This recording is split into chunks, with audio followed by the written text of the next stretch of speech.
પૃથુ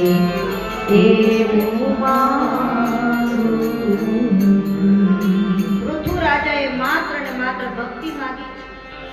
જે કોઈ પૃથુ રાજાની કથા સાંભળશે એમનું પણ કલ્યાણ.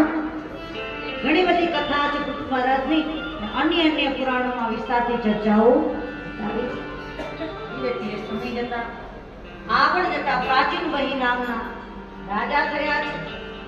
એમને 10 દીકરાઓ છે. એ 10 દીકરાઓને કહેવાય છે પ્રચેતાઓ. 10 પ્રચેતાઓ. 10 પ્રચેતાઓએ તપ કર્યું ભગવાન મહાદેવનું. કેટલા દીકરા યાદ રાખજો? 10. ઓમ નમઃ શિવાય.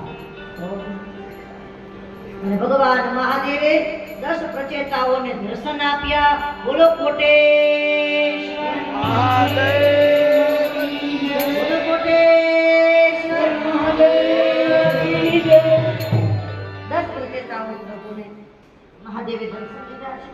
આપણે સૌ ભગવાન ભોળાનાથના ચરણોમાં વંદન કરીએ છીએ. મારી સાથે ભાવ પ્રેમ સાથે ઓમ